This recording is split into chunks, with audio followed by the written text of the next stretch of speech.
Lunes, un lunes más, y este lunes sí que sí, no es resumen, sino es programa directo. ¿Qué tal, Pastor Alberto Ares? Buenos días, ¿qué tal? David, buenos días, ¿cómo estamos? Bien, gracias a Dios. Pastor, ¿qué tal? Muy bien, contento, gozoso y alegre. Esto es bueno, la verdad.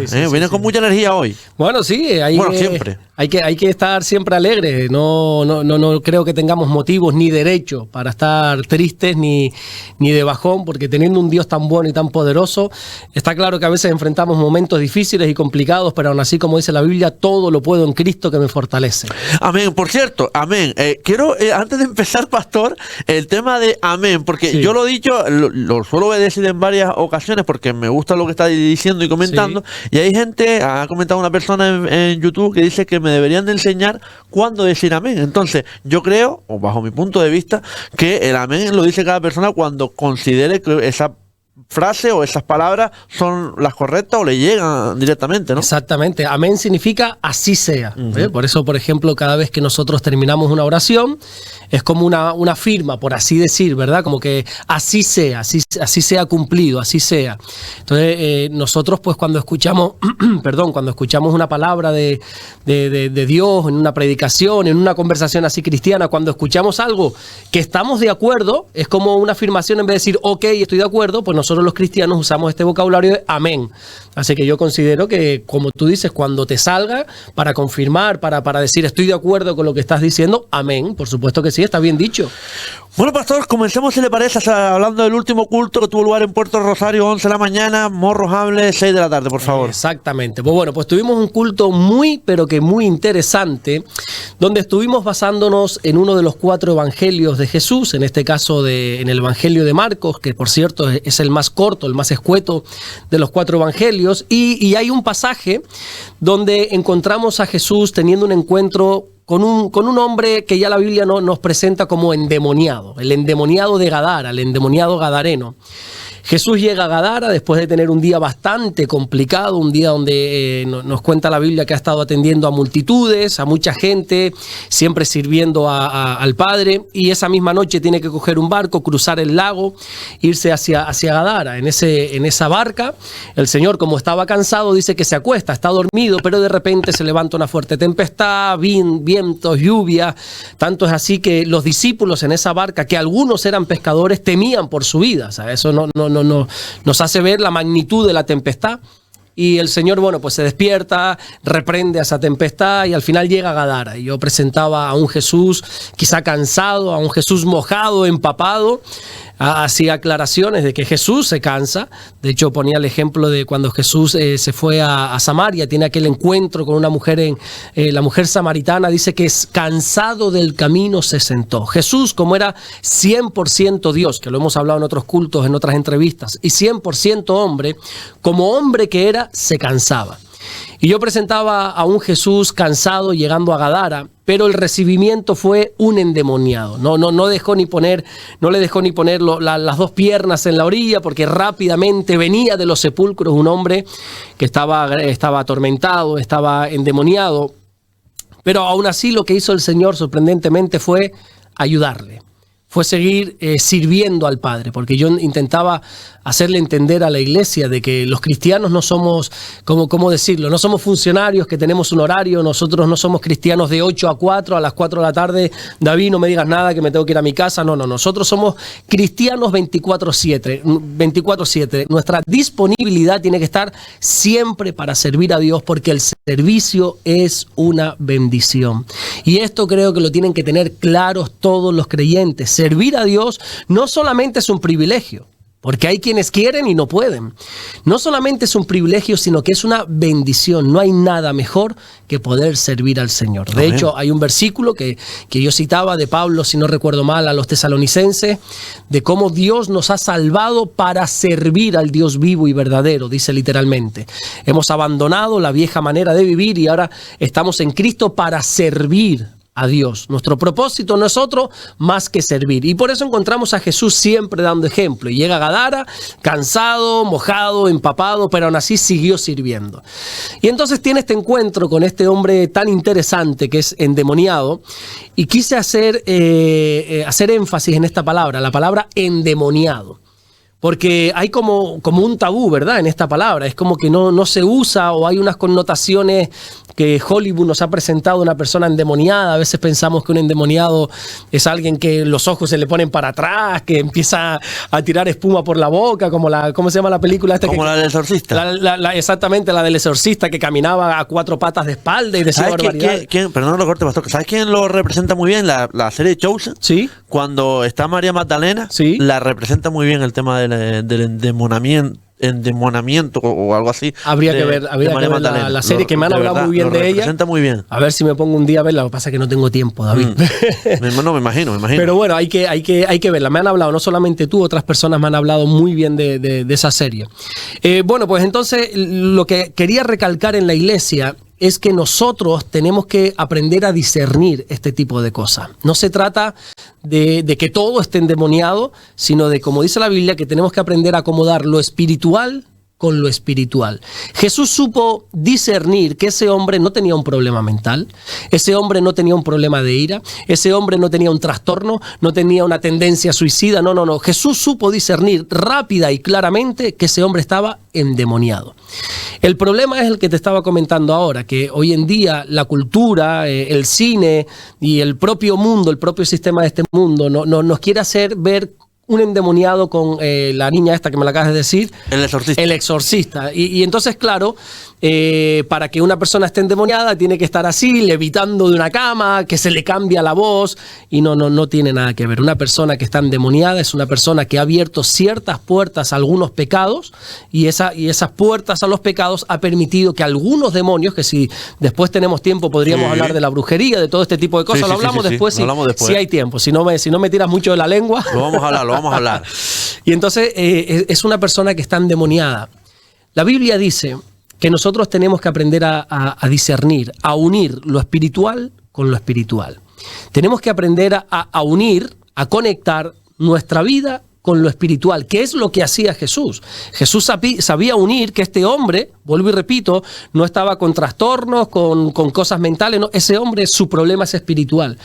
Porque a veces podemos tratar a una persona de endemoniada cuando realmente lo que tiene es un problema mental, o tiene un problema, y viceversa. A veces podemos tratar a una persona que tiene esa enfermedad como una endemoniada. Hay que saber discernir cuándo están sucediendo las cosas, y el Señor sabía hacerlo. Bueno, ¿qué sucede con este hombre? Era un hombre que la Biblia no lo presenta, pues aparte de violento, dice la Biblia que vivía en los sepulcros, en los cementerios, estaba desnudo, se autolesionaba con piedras, hería, gritaba, y era un desastre total. El pueblo como que le había dado de lado, Gadara, todos los gadarenos le habían dado de lado, y estaba viviendo en los sepulcros, y lo cierto es que no sabemos cuánto tiempo estuvo, no sabemos si fueron 1 año, 5 días, no sabemos, pero cuando Lucas, en el Evangelio de Lucas también se nos cuenta esta historia, se dice que desde hacía mucho tiempo este hombre estaba en esta condición. Pero qué bonito que, a pesar de que llevaba mucho tiempo endemoniado, un solo encuentro con Jesús le cambió la vida. Porque nosotros hemos de saber que Jesús nos libera. Da igual cómo nos acerquemos a Él. Da igual si es con problemas de demonios, si es con problemas de salud, si es con problemas en la familia, problemas personales. Da igual lo que sea, un solo encuentro con Jesús nos libera, nos hace libres. Y eso todo creyente debería tenerlo claro. Pero hay algo muy sorprendente.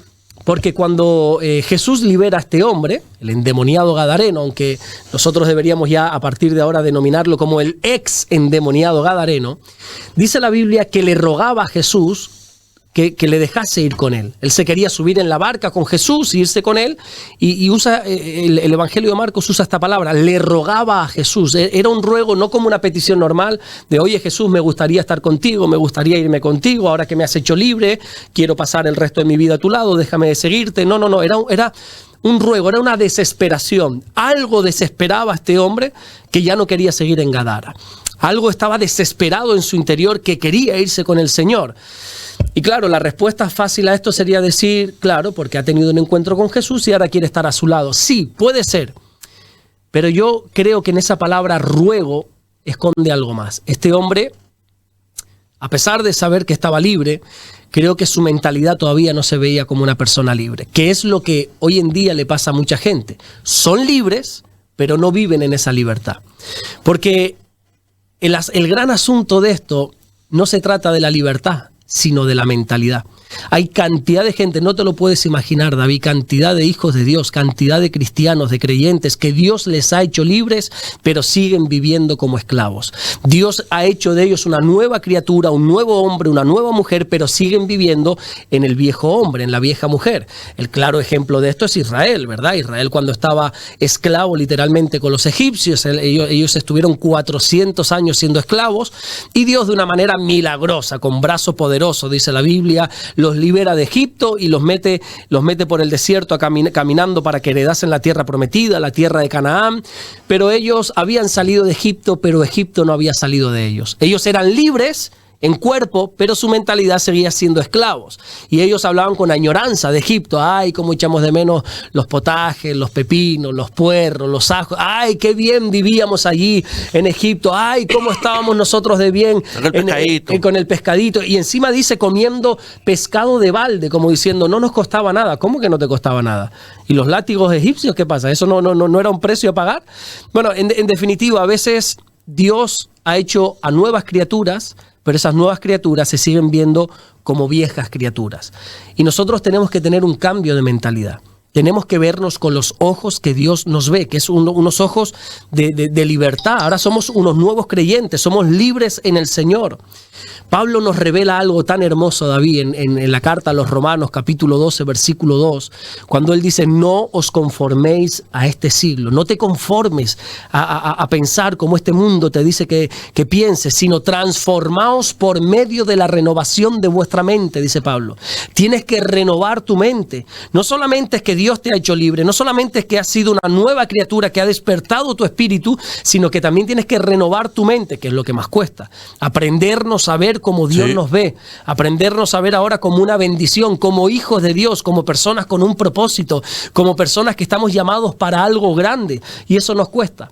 Pero si no renovamos nuestra manera de pensar, Pablo dice en ese versículo que no vamos a poder comprobar cuál es la buena, perfecta voluntad de Dios y agradable voluntad de Dios. Podemos conocer la voluntad de Dios, Dios quiere esto para mí porque la Biblia lo dice, pero no vamos a poder comprobarla hasta que no cambiemos nuestra manera de pensar. Y enseñaba a la iglesia o intentaba explicarles que tenemos que salir de la mentalidad del viejo hombre. Tenemos que salir de esa mentalidad de Egipto, esa mentalidad de cuando éramos esclavos. No, ahora somos una nueva criatura. Hemos nacido de nuevo. Ahora nosotros, aunque seguimos teniendo el mismo aspecto, ¿verdad? Pero somos una nueva creación, somos una nueva criatura, y a partir de ese momento que tenemos un encuentro con Jesús, la Biblia dice que todas las cosas pasadas quedan en el olvido y ahora son hechas nuevas. Es un borrón y cuenta nueva. Estamos a kilómetro cero a partir que tenemos un encuentro con el Señor. Y este hombre le decía, este ex endemoniado gadareno le decía a Jesús, por favor, le rogaba, por favor, déjame ir contigo. Y sorprendentemente, ¿sabes lo que le dijo Jesús, no? ¿Qué le dijo? Que no. Es algo sorprendente porque Jesús a muchos les dijo, sígueme. Al propio Mateo le dijo, sígueme. Pero sin embargo a este hombre le dijo, no quiero que estés conmigo en la barca. ¿Por qué? Porque Jesús estaba enfadado con él, le quería castigar, no, ni muchísimo menos, sino que le quería hacer ver que él tenía un propósito mayor en el Señor. Le dijo, no quiero que vengas conmigo, vete a tu casa y cuéntale, vete a tu casa y a los tuyos y cuéntale las maravillas de Dios, cuéntale a todo el mundo todo lo que Dios ha hecho contigo. Y dice la Biblia que ese hombre no solamente habló del Señor en Gadara, sino en Decápolis, que son 10 ciudades que estaban juntas en Decápolis. Así que este hombre pasó de ser un endemoniado, un rechazado de la sociedad, a ser un evangelista, un predicador tremendo que predicó a Dios a 10 ciudades. Y a veces cuando Dios nos dice que no, es por algo mejor. Algo mejor tiene Dios para nosotros. Amén. Eso pasa muchas veces cuando, por ejemplo, perdemos un trabajo o nos pasa alguna desgracia. Oye, hay que siempre ver, yo siempre digo que veamos el vaso medio lleno, nunca medio vacío, ¿no? Exactamente, claro. Y bíblicamente es así. La Biblia dice que a los que amamos a Dios, todo obra para bien. La pérdida de un trabajo es para bien. Si amamos a Dios, si estamos conformes en su voluntad, todo obra para bien. Si perdemos un trabajo, el Señor tiene otro para nosotros. Si perdemos una cosa, el Señor tiene algo para nosotros. Si caemos enfermos, el Señor tiene algo para nosotros. La Biblia llega a decir incluso que para nosotros el morir es ganancia. Así Amén. que sea que vivamos, sea que muramos, para el Señor lo hacemos. Siempre es para bien todo lo que nos pasa a los hijos de Dios. Hablando antes de los endemoniados, pastor, en Joseph, como le comentaba, se ve a María Magdalena, que hablaremos hoy, va Nicodemo a intentar o quitarle el demonio que tenía adentro y demás, y hay un momento que se para y mira directamente a los ojos a Nicodemo y le dice: tus oraciones no tienen efecto en mí. Y es lo único que se habla y se ve de manera distinta, ¿no? Es lo único que se ve, porque él se ve como que se retuerce, y demás, pero el único gesto más o menos así fantasioso que se ve, se para y mira a Nicodemo directamente y dice: tus oraciones no tienen efecto aquí en mí. ¿Sabes un problema que tengo yo? Hay una cosa que se llama defecto profesional. No sé si sabes lo que es eso, ¿no?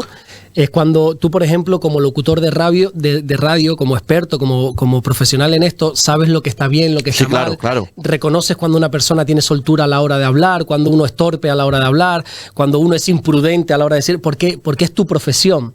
Yo, por ejemplo, lo he dicho en otras ocasiones, yo soy instalador de aire y tengo un problema que yo siempre, esté donde esté, siempre me fijo en las máquinas de aire acondicionado instaladas y le busco fallo a todo.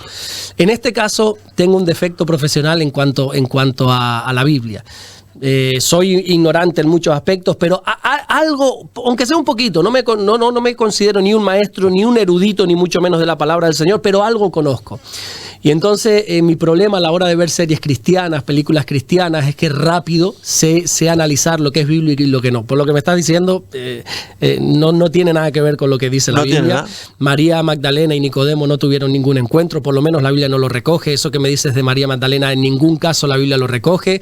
Entonces, eso es lo que a mí me echa para atrás a la hora de ver películas cristianas o series cristianas, que soy muy, ¿cómo decir? Muy pejiguera, ¿entiendes esa expresión? Sí, claro. Muy tiquismique. Claro. Esto no sale en la Biblia. A veces mi mujer me dice, pero disfruta, hombre, examínalo todo y retén lo bueno. Ya, pero es que esto no lo dice la Biblia. Entonces, ¿ves? Por esas cosas no me gusta ver. Era, si no me equivoco, pastor, el Barrio Rojo o algo de eso, es donde estaba María Magdalena, algo así se llamaba. No me acuerdo exactamente. Era un barrio malo en el cual no podían entrar ciertas personas. Entonces van los romanos a llamar a Nicodemo para que ayude a esa mujer a quitarle los demonios que tiene dentro. No, pero eso no, bíblicamente no es así. Yo entiendo que en las series, en las películas tengan que meterle un poco de acción, un poco de... que está bien, porque al final es como que te engancha y uno al final se tiene que quedar con el mensaje. Y vuelvo y repito, me han hablado maravillas de esta serie, pero no es nada. De hecho, la Biblia, el propio nombre de María nos dice de dónde era. María Magdalena, es de Magdala, una ciudad de allí, de Magdala. No era ni de ningún barrio ni de ningún sitio, era de Magdala, una ciudad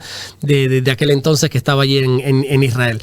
Pero bueno, habrá que verla la serie. Le animo, de verdad. Bueno, pastor, empecemos ahora, si le parece, con las preguntas que tenemos por aquí. ¿Cómo era llamada una persona como profeta? ¿Cómo se decía, oye, este es un profeta? ¿Cómo era?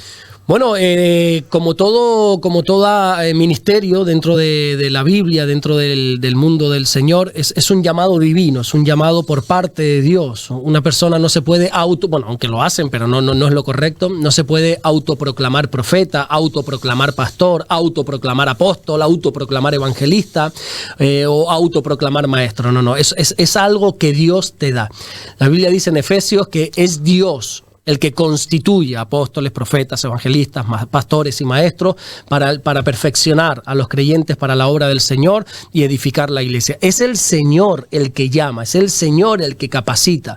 Y en la Biblia lo vemos así, como es el Señor, a través de un llamado que Dios hace a estos hombres, por ejemplo en el Antiguo Testamento, como Dios llamaba literalmente a los profetas. Tenemos, no sé, por poner algunos ejemplos, tenemos el caso de Isaías, que literalmente Isaías oyó la voz de Dios. Yo personalmente nunca he escuchado audiblemente la voz de Dios, pero Isaías en este caso sí. Isaías escuchó esa famosa frase de ¿a quién enviaremos? ¿Quién irá por nosotros? Y entonces Isaías responde a ese llamado de Dios y le dijo, heme aquí, envíame a mí. Luego hay diferentes llamados, no solamente audibles. Por ejemplo, en el caso de Jeremías, la Biblia nos dice desde los primeros versículos que Jeremías estaba puesto por profeta desde antes de nacer. Ya Dios lo había preparado, ya Dios lo había santificado para ponerlo por profeta a las naciones. Tenemos el caso también, por ejemplo, de Eliseo, que fue Elías quien le ungió como profeta, porque Dios se lo había dicho. O también el caso, por ejemplo, de Samuel, que ya hemos hablado en alguna entrevista de él, que Samuel estaba durmiendo Y entonces Dios le llamó Samuel, Samuel, y él pensaba que era Elí. Oye, Elí, mira, tú me has llamado. No, yo no. Y así 3 veces hasta que Samuel entiende que es Dios quien le está llamando. Entonces, bueno, son diferentes llamados, pero siempre es Dios quien pone las autoridades. Siempre es Dios quien establecía, este es un profeta, este no. Pues, quiero aclarar esto porque hoy en día mucha gente se autoproclama y dice, no, yo soy un profeta. Bueno, yo no lo pongo en duda, yo no soy juez, yo no soy aquí para decir tú sí, tú no, pero creo que con esto hay que ser bastante serio, bastante reacio, porque, por ejemplo, ahora no recuerdo a qué iglesia fue, pero Dios le dijo a Juan, a través de Juan a una iglesia, tú has enfrentado a los que se dicen ser apóstoles y no lo son, porque hay gente que se autodenomina, se autoproclama, se autotitula algo, ¿verdad? Y no, es Dios quien pone a los profetas, es Dios quien pone a los servidores dentro de la iglesia.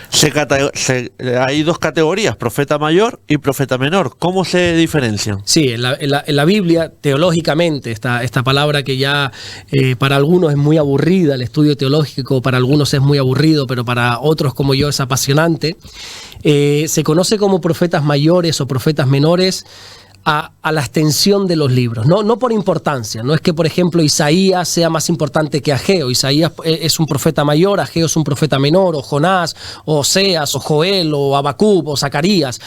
No se trata de que sean más o menos importantes, se trata de los escritos, de la extensión de sus escritos. Por ejemplo, solamente Isaías tiene 66 capítulos. Y luego hay libros como Abdías, si no recuerdo mal, que solo tienen un capítulo. Por eso se le conoce como profetas mayores o profetas menores. Los profetas mayores, Isaías, Ezequiel, Jeremías y Daniel. Esos son los profetas mayores. Todo el resto, Jonás, todos los otros profetas, se consideran menores. Pero por favor aclarar que es en cuanto a extensión. Todos son importantes, todo es palabra de Dios, pero la extensión de los libros hace que se estudie de esa manera. Profetas mayores y profetas menores. Iremos conociéndolos a lo largo de los capítulos que tengamos aquí en Despertando con Jesús, a los mayores y a los menores. ¿Solamente 4 son mayores? Sí, solamente 4 son mayores, aunque 5, porque Lamentaciones, que lo escribió, por ejemplo, Jeremías, se considera también como un libro de un profeta mayor, pero creo que son 4 o 5 capítulos nada más, pero como lo escribió Jeremías, que es uno de los profetas mayores, se considera también un libro de profetas mayores, pero sí solamente 4, el resto son profetas menores. Y son bastantes, ¿no? Son bastantes, creo que son 13, ahora voy a quedar mal, ya lo saben, pero bueno, nos van a acribillar a comentarios, creo que son 13 y si me estoy equivocando que lo pongan, pero sí son 13 los profetas menores. Pero también aclarar una cosa, profetas mayores y menores que escribieron libros. Luego hay cantidad de profetas que no escribieron ningún libro, no escribieron ni una sola palabra, pero los que están reflejados en la Biblia, ya te digo, se estudian por manera separada, profetas mayores y profetas menores. Hablemos también qué profeta fue arrebatado al cielo, pastor. ¿Quién fue? Pues fue Elías. Mira, curiosamente, Elías, una de las curiosidades de este hombre, de este profeta, es que fue un hombre muy importante en la historia bíblica, pero no escribió ni una sola palabra. No tenemos el libro del profeta Elías o frases del profeta Elías. No escribió nada. Elías, dice la Biblia, que él fue arrebatado al cielo con vida. No gustó la muerte. La Biblia usa esa expresión, gustar la muerte. No dio ese paso que todos vamos a tener que dar algún día, que es la muerte, ¿verdad? Pasar de esta vida a la vida eterna, la verdadera vida. Sino que Elías fue arrebatado. Ahora, si me preguntas, ¿y por qué Dios arrebató con vida a Elías y no permitió que muriera? Era esa la pregunta. Ya te voy conociendo. Claro, porque es una pregunta que quizá nos hacemos todos. Claro. Todos. Y yo siempre intento decirle a la gente, no tengan miedo a la hora de hacer preguntas a la Biblia. No tengan miedo a la hora de decir por qué sí, por qué no.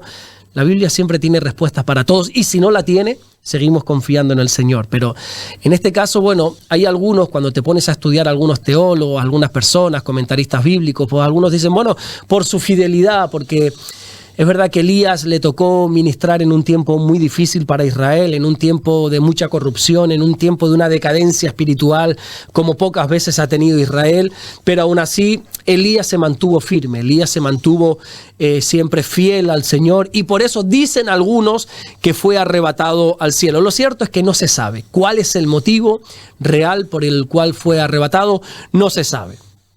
Él se mantuvo siempre firme al llamado de Dios y creo que también puede ser, vuelvo y repito, no se sabe el motivo principal, pero puede ser para dejarnos como muestra como experiencia lo que un día todos los creyentes vamos a experimentar, que es ese arrebatamiento, esa llevada a la presencia del Señor, que en breve, si Dios quiere, tendremos un programa que hablaremos de eso de los últimos tiempos, como para decirnos cómo va a suceder, cómo los creyentes seremos arrebatados como fue Elías. Vuelvo y repito, no se sabe el motivo, pero hay muchos detalles, muchas curiosidades en la vida de Elías, que si quieren las hablamos o pasamos a la siguiente pregunta. No, podemos hablarla, Hay algunas cosas muy, muy interesantes. Por ejemplo, no sé si saben la historia de cuando Jesús y los 3 discípulos más cercanos a él se fueron a un monte alto y ahí estaban orando y de repente dice la Biblia que Jesús se transfiguró.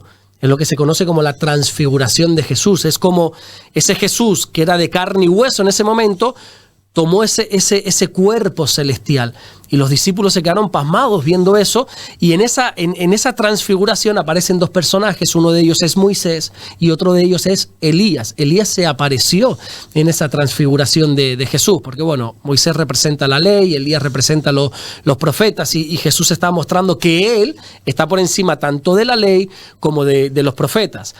Elías, a pesar de que mucha gente tiende como a idolatrarlo, a decir era un hombre perfecto. No. Santiago más adelante en su carta nos va a revelar que Elías era un hombre similar a nosotros, era un hombre semejante a nosotros, sujeto a pasiones al igual que nosotros. Elías era un hombre tentado como lo somos nosotros, lo que pasa que era un hombre íntegro que siempre se decantaba por hacer la voluntad de Dios, y a pesar de que tuvo también muchas victorias, que ya también hemos hablado de ellas, de la victoria ante los falsos profetas de Baal y todo esto, también es un hombre que atravesó momentos tristes, momentos oscuros, un momento de depresión. Llegó a pedirle al Señor: quítame la vida, basta ya, Señor, quítame la vida. O sea, esto nos enseña que los hombres de Dios, las personas que Dios usa, a los hombres o a las mujeres que Dios usa, no son perfectos, tienen fallos como todos los tenemos, pero lo importante es mantenernos íntegros delante del Señor, cuidar nuestra santidad delante del Señor.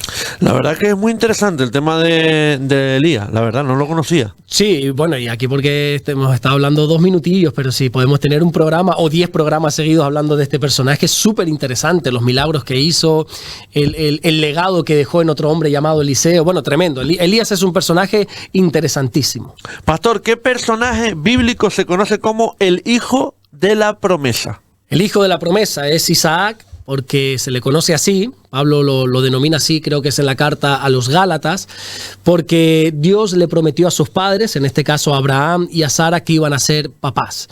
Ya Abraham tenía 75 años, su mujer Sara no solamente ya era mayor, sino que la Biblia aclara que era estéril, y claro, y se le promete que van a tener un hijo. Imagínate cómo recibirías tú esa promesa con 75 años. Tú le dices: Señor, o soy yo que creo que te estoy escuchando, o esto es un disparate total, ¿no?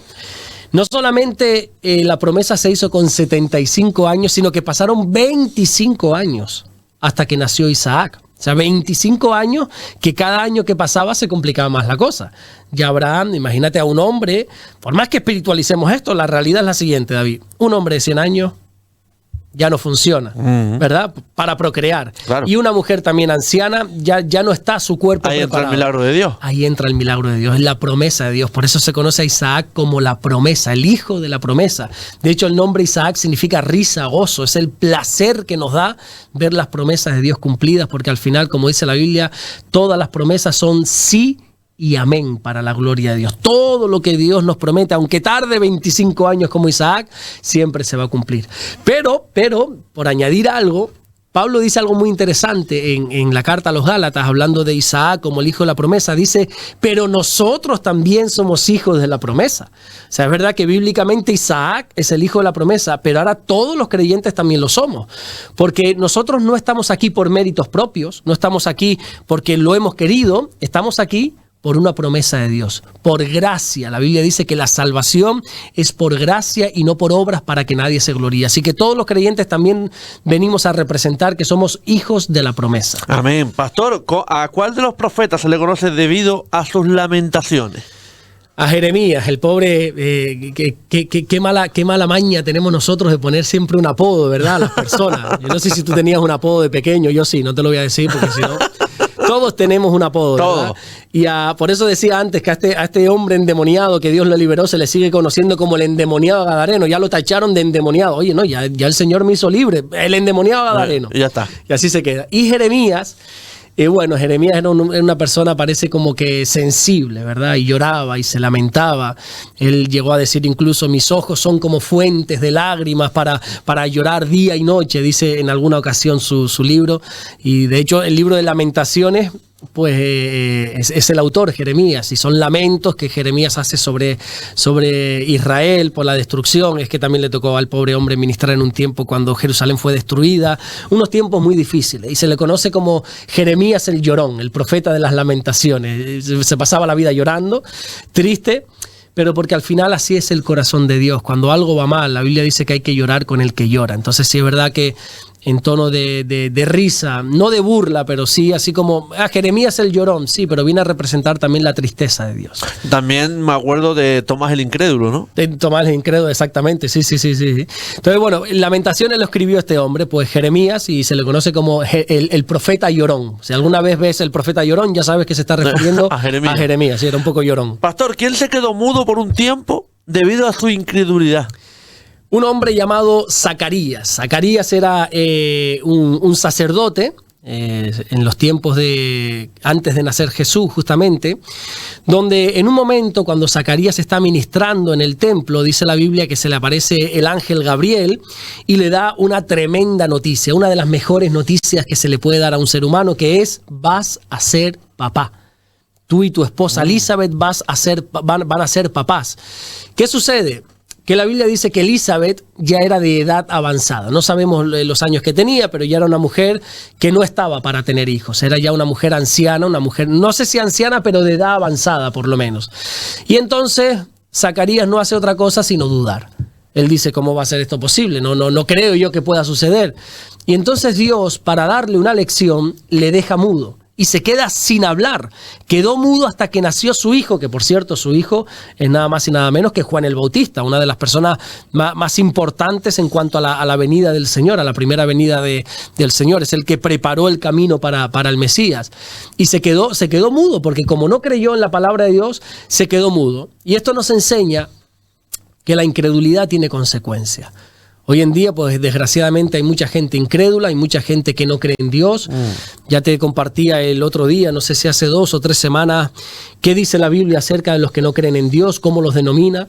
La Biblia dice el necio en su corazón, no hay Dios. Los incrédulos, los que no creen, Dios los llama necios, porque es de necios no creer en Dios. Y al final, no, yo no creo y no pasa nada. No, la incredulidad tiene consecuencias. Ahora me hablabas de Tomás, por ejemplo. Jesús le dijo a Tomás, no seas incrédulo, sino creyente. Tenemos que ser creyentes.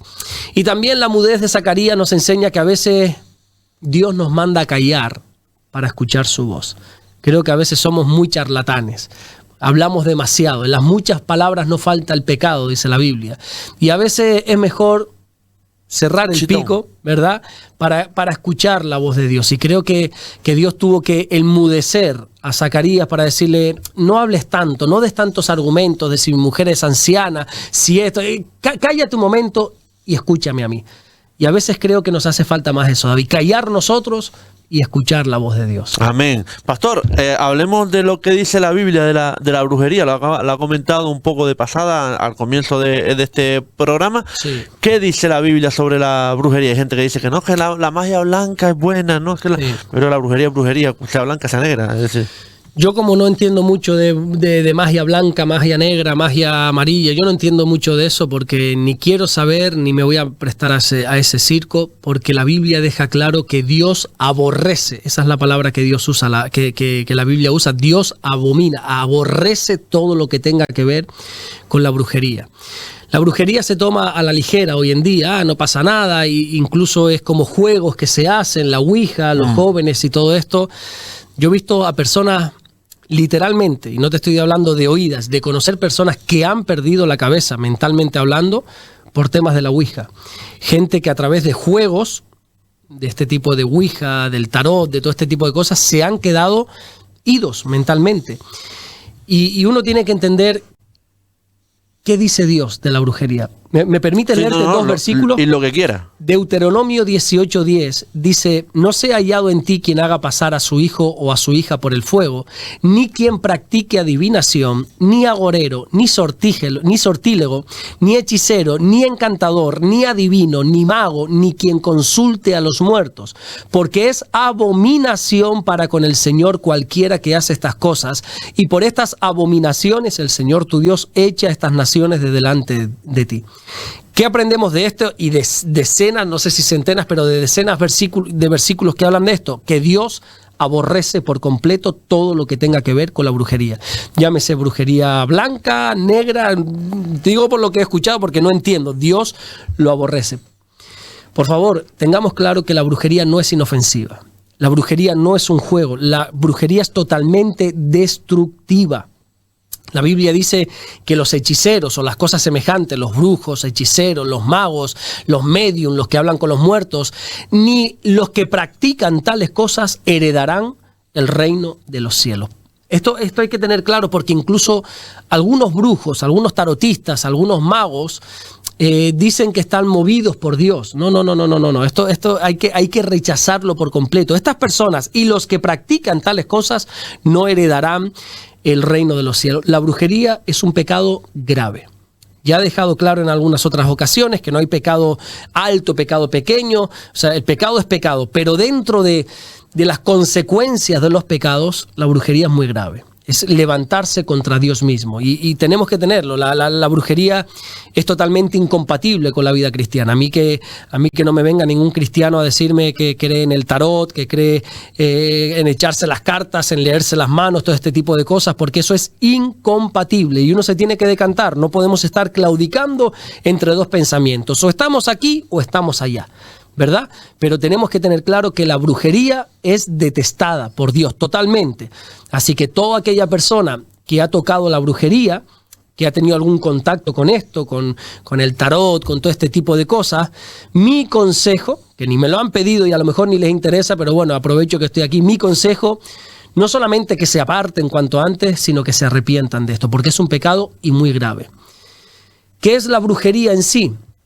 La brujería, por ejemplo, podríamos decir que es el tarot, leer cartas, la adivinación, esto que tan simpático que se ve a una brujita leyendo una bola, esto de adivinación, los pactos espirituales, los amuletos, cantidad de gente que tiene amuletos, ¿verdad? Los talismanes, las piedras energéticas, las pulseras rojas. ¿Has visto ahora que se ha puesto como de moda las pulseras rojas con 7 nudos, que es para el mal de ojo?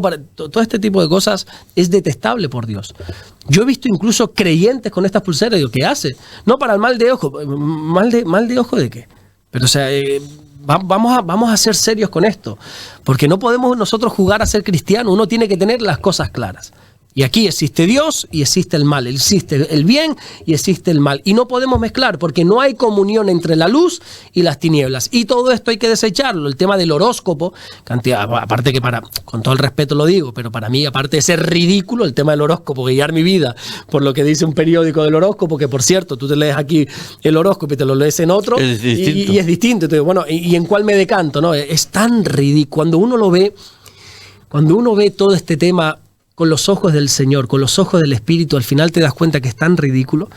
Creo que te decía hace unas cuantas semanas atrás, por ejemplo, lo de la idolatría. Cuando uno lo ve desde el punto de vista de Dios, cuando a uno se le abre el entendimiento, como dice la Biblia, se nos caen esas escamas espirituales y podemos analizar todo este tipo de cosas con los ojos de Dios, uno dice, qué ridículo, ¿no? ¿Cómo yo podía creer en que me leyesen la mano? ¿Cómo yo podía creer en que si me tiraba unas cartas, de eso dependía mi futuro? ¿Cómo yo me podía gastar el dinero en llamar a un medium y que si te das cuenta, ninguno son gratuitos, son 906, todo este tipo de cosas que te cuestan la vida llamar? ¿Cómo yo he podido caer en ese engaño? ¿Cómo he podido caer yo en la idolatría, en adorar a una imagen fabricada por un hombre? ¿Cómo he podido yo caer en todo este tipo de cosas? Y hay que tener mucho cuidado. El tema de la ouija, el tema del espiritismo, el tema de medium, de hablar con muertos, los amarres, que tantas y tantas cosas, uno tiene que tener mucho cuidado con esto. La brujería siempre trata de trastornar los caminos rectos del Señor. Así dice literalmente la Biblia en el libro de los Hechos. Trastornar los caminos rectos del Señor. Por experiencia te digo, por experiencia en otras personas. Yo, gracias a Dios, nunca he tenido contacto con nada de eso, nunca me ha llamado la atención nada de eso, nunca he participado de nada de eso, pero por experiencia en lo que he visto, las personas tienen serios problemas espirituales cuando practican estas cosas, ya sean las pulseritas, ya sean piedras, amuletos, todo este tipo de cosas, serios problemas, no solamente espirituales, mentales, físicos, porque es algo grave, porque es abrirle la puerta al mundo espiritual de maldad, y uno tiene que tenerlo claro. Por lo tanto, vuelvo y repito a dar este consejo: apártense de todo lo que tenga que ver con la brujería. Amén. Pastor, vamos a conocer en el día de hoy a Nicodemo, que yo lo vi en Chosen. En Chosen. ¿Sí? Es mejor verlo en la Biblia. No, me imagino, de verdad que sí, pero por primera vez lo escuché ahí sí, en Chosen. No Nicodemo es un hombre, un principal entre los judíos, era un fariseo, era una persona muy respetada en la Biblia. Su historia está en Juan capítulo 3. Es uno de esos tantos encuentros que Jesús tiene con una persona. Y Nicodemo era un hombre muy respetado, con muy buena reputación dentro del judaísmo. Él era un fariseo, era una persona del Sanedrín, una persona muy importante. ¿Qué sucede? Que los fariseos detestaban a Jesús, porque Jesús era duro con ellos, les llamaba hipócritas, sepulcros blanqueados, todo este tipo de cosas. Entonces los fariseos querían siempre tentar a Jesús, entregarle a la muerte, todo este tipo de cosas, y se hablaba muy mal dentro del mundo fariseo, se hablaba muy mal de Jesús, pero Nicodemo decide averiguar de primera mano quién es Jesús. Y entonces se acerca a él. Voluntariamente decide tener un encuentro con Jesús, pero lo tiene de noche. La Biblia aclara que ese encuentro se da en la noche. Los motivos no están muy claros. Puede ser que fuera de noche porque hay quienes dicen que lo que Nicodemo quería era tranquilidad y en la noche era cuando ya todo el mundo estaba calmado. Puede ser también por vergüenza, porque no quería que lo vieran con Jesús, porque si no, ¿cómo es posible que un principal de los judíos, un fariseo, esté con Jesús? Iba a acabar toda la reputación. Bueno, sea como sea, tiene un encuentro con el Señor. Y le dice: oye, estas señales que tú haces, sería imposible que se hicieran si no vienen de parte de Dios. Se interesó. ¿Quién eres tú realmente? ¿Quién eres tú? La gente dice que eres un falso profeta, que eres un falso maestro, que eres un impostor, que vienes del propio Satanás, que por Belcebú echas fuera a los demonios, pero ¿quién eres tú? Y entonces el Señor tiene una conversación tan interesante con Nicodemo. Les recomiendo a todos, por favor, que se lo lean, Juan capítulo 3, porque le revela cosas tan interesantes como que no es posible entrar en el reino de los cielos si no se nace de nuevo. Jesús le dice a Nicodemo: Nicodemo, para que tú puedas ver el reino de Dios, tienes que nacer de nuevo. Claro, esto se lo está diciendo a un hombre erudito, a un conocedor, a una persona muy sabia, muy inteligente. Y Nicodemo dice: que yo tengo que nacer de nuevo. O sea, yo tengo que entrar en el vientre de mi madre y volver a nacer. Y dice: no has entendido nada. Hay que nacer de nuevo en espíritu. Tienes que tener ese nuevo nacimiento.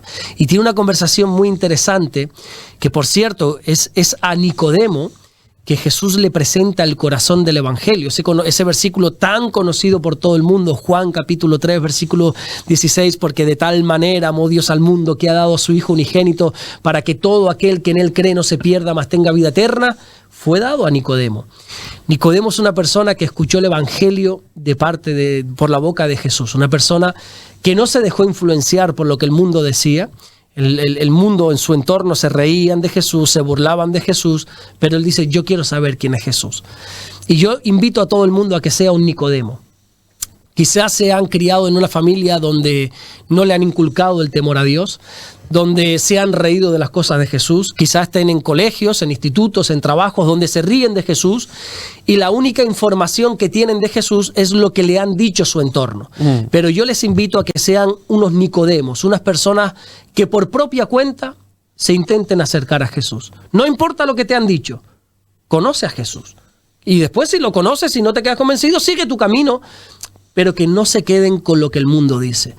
Hoy en día, veía unas imágenes de los carnavales en estos días, tanta gente disfrazada de Jesús, haciendo burlas de Jesús, todo este tipo, porque al final es como la imagen que se da del Señor, ¿no?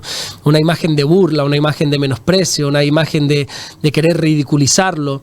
Y por eso digo, no te quedes con esa imagen. Conoce a Jesús, acércate si quieres de noche, que nadie lo sepa, pero ahí en tu intimidad ora y pídele a Jesús: oye, si realmente existe, házmelo saber. Si tú realmente eres el Hijo de Dios, si tú realmente eres Jesús, házmelo saber. ¿Cómo? Ya Dios sabrá cómo lo hace. Abre la Biblia, lee y deja que Dios te hable.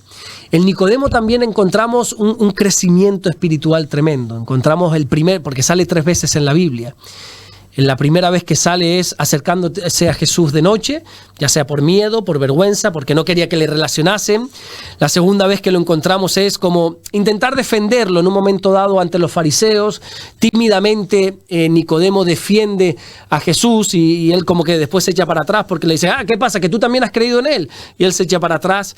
Pero en la tercera aparición de Nicodemo ya es un hombre valiente, un hombre que se identifica con la muerte de Jesús, un hombre que da igual que el mundo lo viera, yo ya estoy entregado a la obra del Señor, porque ayudó a un tal José de Arimatea a preparar el cuerpo fallecido de Jesús para la sepultura. Entonces encontramos en Nicodemo como ese crecimiento, esa madurez que toda persona tiene que tener. Nos acercamos tímidamente a Jesús, pero a medida que va pasando el tiempo, el Señor nos va madurando, el Señor nos va preparando. Así que Nicodemo es una persona muy interesante dentro del panorama bíblico. Pastor, tengo preguntas en el canal y es la siguiente. Gabriela Rivera 7528. Buenos días, tardes. Me gustaría preguntarle al pastor Alberto una duda. Los huesos de José fueron trasladados a su tierra para sepultarlos, pero los de su hermano se quedaron en Egipto. En la Biblia no menciona. ¿Hay algún libro que mencione qué pasó con ellos?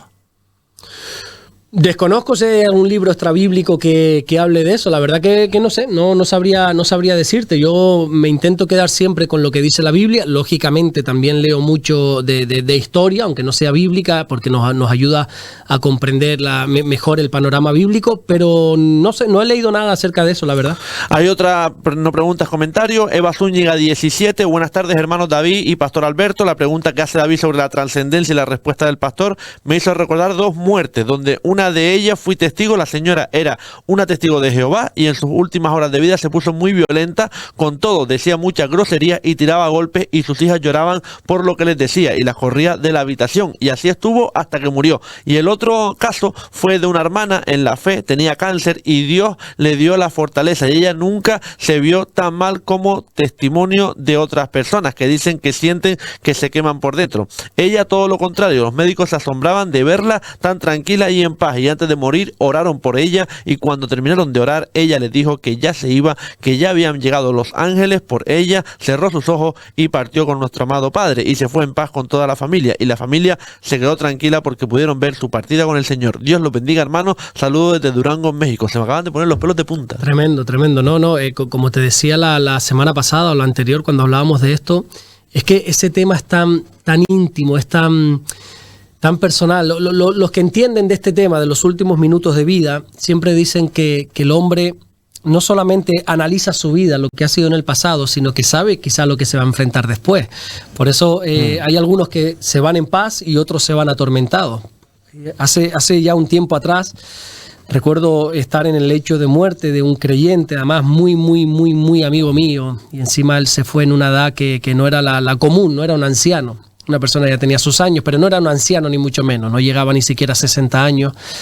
Y él se iba a ir y yo estaba ahí al lado de él y yo entonces tuve una conversación que muy pocas veces he tenido porque no con todo se puede hablar de este tema. Y yo le decía a este hombre, bueno, ¿sabes lo que va a pasar en las próximas horas? Y él me decía, sí, me voy. Él lo tenía claro, pero él, David, quiero que entiendas esa tranquilidad que desprendía su mirada. Porque tú puedes decir, estoy tranquilo, pero ves los ojos nerviosos, ves un temblor, ves que no te quieres ir. Él decía, estoy tranquilo. Su única preocupación, más que preocupación, no era preocupación, tristeza, era que él quería seguir viendo a sus hijos crecer, lógicamente, pero dice, yo es que me voy con el Señor. Y él estaba esperando y yo le decía, tú sabes que lo que va a pasar en las próximas horas. No estamos hablando de mañana ni de pasado, las próximas horas sabes lo que va a suceder. Y dice, ya lo estoy esperando y quiero irme. No, es unas cosas tremendas. Cuando uno está bien con el Señor y sabe hacia dónde va, uno se va de este mundo en paz, totalmente. Amén. Hoy hay otro comentario. Domina Cuba. Madre mía, en serio. Domina Cuaya La Maquera 9177. Madre mía. Casi nada. Oye, disculpa si lo he dicho mal. No hay otra manera de decir. Ustedes siempre contan buena charla que esos 50 y tantos minutos se quedan cortos y uno se queda con las ganas de seguir oyendo vuestra amena e interesante charla. Dios los bendiga a usted, David y Pastor Alberto. Se aprende y de una forma sencilla a través de ustedes. Y recuerden, Pastor, que el día 8 lo hacemos en directo por la tarde. Perfecto. Para que la gente lo sepa, a las 6 de la tarde. Hora canaria. Hora canaria. Sí, sí, hora, sí. Yo lo he puesto aquí. O en ChatGPT donde quiera, Sí, la comparación con su horario. porque hay un montón de gente que nos ha escrito aquí, que nos ve desde a ver, uno desde México, desde Colombia, Lima, Perú, desde Córdoba, Argentina, etcétera, etcétera. Entonces vamos a intentar en el cartel poner la hora que sería en Perfecto. los países para que la gente pues esté atenta y entre. Pastor, Dios me lo bendiga. Déjame leerte un comentario, me mandan de Estados Unidos un mensaje muy largo, pero pone: a David, por favor, dígale que acá tiene una gemela que se identifica mucho con él. Cuando lo escuche hablar a usted, se ve esa hambre y curiosidad de conocer más y más. Dígale que le envío un fuertísimo abrazo y miles de bendiciones también. Amén, bendiciones para esa persona también. Pastor, gracias. Gracias a ti, Dios David. Dios te bendiga. Da una semana. Nosotros seguimos en Sur FM, en la radio del Sur. Ahora a las 11, El Rebumbio. No te vayas que estoy pasando lista. Hasta ahora.